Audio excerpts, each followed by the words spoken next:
जय सिया राम मित्रों। कहते हैं तेरा राम जी करेंगे बेड़ा पार, उदासी मन काहे को डरो। उदासी मन काहे को डरो, ना ही हम डरे हैं ना ही मैं उदास है। और वो समय आ गया है, वो घड़ी आ गया है जिसका हमें बरसों से इंतजार था। 500 साल संघर्ष करने के बाद आखिर वो समय आ गया है। 22 जनवरी 2024 जो भगवान श्री राम, मर्यादा पुरुषोत्तम श्री राम जी का प्राण प्रतिष्ठा होने जा रहा है। इसमें अहम भूमिका जो है हमारे यशस्वी प्रधानमंत्री माननीय श्री नरेंद्र मोदी जी, राज्य सरकार जानते हैं योगी आदित्यनाथ जी वहाँ के मुख्यमंत्री हैं, इनका भी बहुत बड़ा योगदान है और सारे भारतीयों का योगदान है, सारे सनातनी का योगदान है जो अपने अपने समय पर संघर्ष किया है। किसी से यह संघर्ष की कहानी छुपी हुई नहीं है। सबसे पहले कहा जाता है अयोध्या में राम मंदिर का निर्माण भगवान राम के पुत्र कुश ने करवाया था। यह त्रेता युग की बात है। ये सरजू नदी के किनारे जहां सबसे पहले कुश ने भगवान राम के मंदिर का निर्माण करवाया था, तब से चल रहा है और इतनी पुरानी है हमारे सनातन धर्म की संस्कृति। तो इक्ष्वाकु वंश के राजा से होते हुए कुछ तक न जाने कितने राजाओं पीढ़ी दर पीढ़ी चेंज हो गया, चलते आ रहे, समय बीतता गया। आप देखें यही सरजू नदी में लक्ष्मण जी अपना प्राण त्याग दिए और नाग का रूप लेके वैकुंठ लोक चले गए। इसी सरयू नदी में प्रभु श्री राम जो भगवान विष्णु के अवतार थे, साक्षी है, इसी सरयू नदी में अपना आत्मसमर्पण कर दिया और उन्होंने वैकुंठ लोक चले गए। तब से यह अयोध्या नगरी गवाही है, साक्षी है। पर ना जाने कभी कभी किसका दृष्टि पड़ता है, किसका कुदृष्टि पड़ता है, जो हमारी संस्कृति, हमारी इस धरोहर पे नजर लग जाती है। और ऐसा ही हुआ एक बार,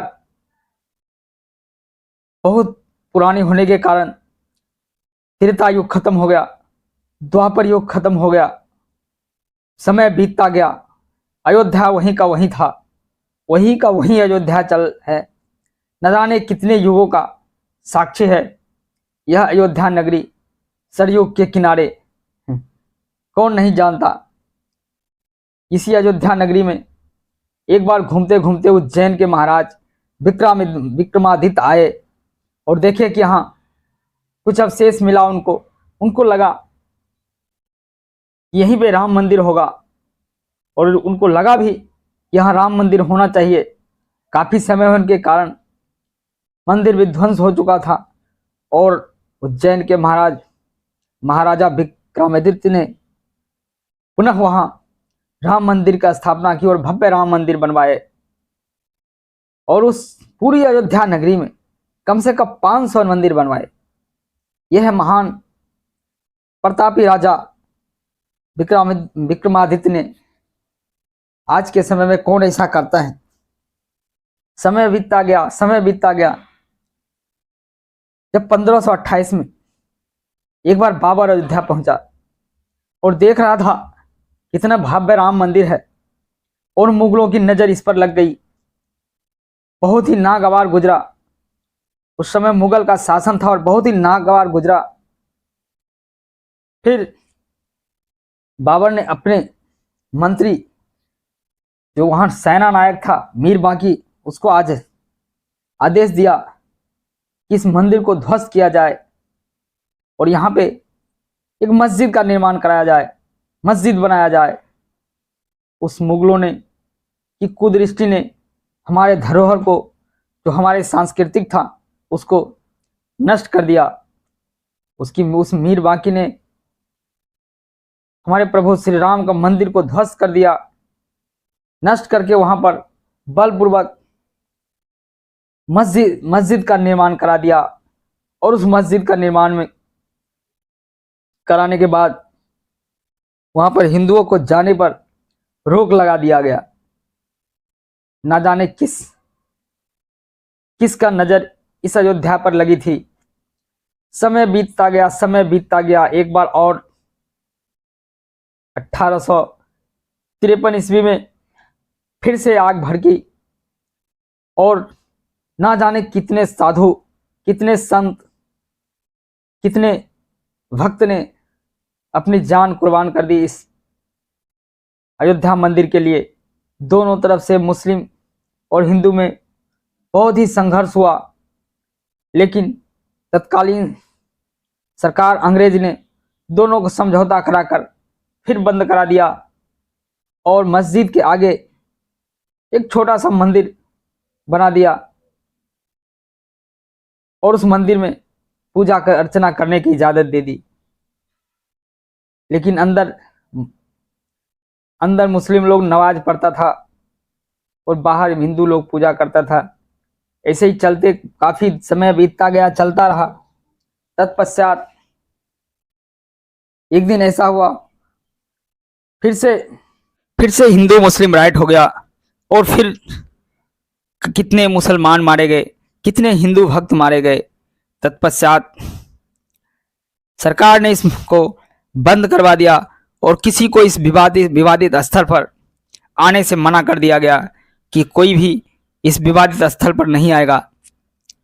तो उसके बाद सन 1949 में जब एक मुस्लिम सिपाही ड्यूटी कर रहा था, तब देखा रात के 12 बजे 1 बजे ड्यूटी पर तैनात था और देखा इस छोटे से मंदिर में एक छोटा सा बालक, घुंघराल वाले बालक वहां पे घूम रहे हैं और खेल रहे हैं।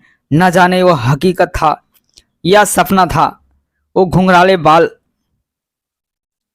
को देख करके वो मदहोश हो गया और उसने जब सुबह हुआ तो देखा वहां पे कितने भक्त पूजा अर्चना कर रहे हैं और उसने कोर्ट में पहली बार ये गवाही दी कि हमने रात में देखा एक घुंघराले बाल वाले बालक उस मंदिर में था। तत्पश्चात तत्कालीन प्रधानमंत्री पंडित जवाहरलाल नेहरू ने किसी भी सूरत पर न तो वहां मंदिर बनाने का हुक्म दिया, न ही मस्जिद को हटाने का। और वहां के सिपाही, वहां के अधिकारी ने जब उनको पत्र लिखा, यहाँ की हालत स्थिति स्थिर नहीं है, काफी भक्त लोग हैं जो मंदिर में जाने के लिए उत्साहित है, तब उस पत्र का जवाब में पंडित जवाहरलाल नेहरू ने उस अधिकारी को बताया कि आप बलपूर्वक हटाइए, वहां से उसको बाहर कीजिए, कोई भी पब्लिक मंदिर में नहीं जा सकता, मंदिर को हानि नहीं पहुंचा सकता। इसके जवाब में फिर उस अधिकारी ने एक पत्र लिखा और कहा कि क्यों ना इस विवादित जमीन को, विवादित ढांचे को, मामले को कोर्ट में दिया जाए और कोर्ट इसका फैसला सुनाएगा। कोर्ट के माध्यम से ही अपना अपना हक दोनों पक्षों को मिला जाएगा। फिर उसने, एक था हिंदू पक्ष और दूसरा मुस्लिम पक्ष, और दोनों ये मामला कोर्ट में चला गया। और कोर्ट में जाने के बाद सन जब 2019 में हमारे यशस्वी प्रधानमंत्री माननीय श्री नरेंद्र मोदी जी 2014 में जब चुनाव जीतकर प्रधानमंत्री बने, तो उन्होंने वादा किया था कि हम मंदिर बनाएंगे। और 2019 में जब कोर्ट का फैसला आया भगवान राम के पक्ष में, उनके मंदिर बनाने के पक्ष में, तब 2020 में यशस्वी प्रधानमंत्री मोदी जी ने उसका उद्घाटन किया, पूजा अर्चना की। पूजा अर्चना करने के बाद मंदिर बनना चालू हो गया और आज वो समय आ गया है जब मंदिर बनकर तैयार है पूरी तरह से। 2019 से पहले किसी को नहीं लग रहा था कि मंदिर बनेगा, लेकिन हौसला रखने से, हिम्मत रखने से और धैर्य रखने से सब कुछ हो जाता है। और ये मंदिर देश को समर्पित होने जा रहा है, देश की जनता को समर्पित होने जा रहा है और यह काम करके दिखा दिया है। माननीय प्रधानमंत्री श्री नरेंद्र मोदी जी ने उनको यस यस नमन है। ऐसे व्यक्ति कोई विशेष व्यक्ति होते हैं जिसमें प्रभु का वास होता है। रास्ता तो कैसे भी निकलता है, न जाने किस रूप में कहाँ निकले, ये वही जानते हैं। कौन जानता है किसके हृदय में कब राम का वास हो जाए, किसके रूप में कौन भगवान अवतार ले ले, ये कोई नहीं जानता। ये कोई साधारण पुरुष नहीं होते, ये एक महापुरुष होते हैं। रामायण में भी कई ऐसी बातें लिखी है और ये महान व्यक्ति ऐसे ही महान नहीं है, इनका भी नाम युगों युगों तक लिया जाएगा। युगों युगों तक भगवान का आशीर्वाद मिला है और युग युग तक जैसे ही चलता रहेगा, जब तक सनातन है तब तक इनका नाम रहेगा। जय श्री राम। जब तक ये मोदी होता रहेगा, जब तक ये राम मंदिर रहेगा। जय श्री राम साथियों, इन सनातन है। जय श्री राम बोल।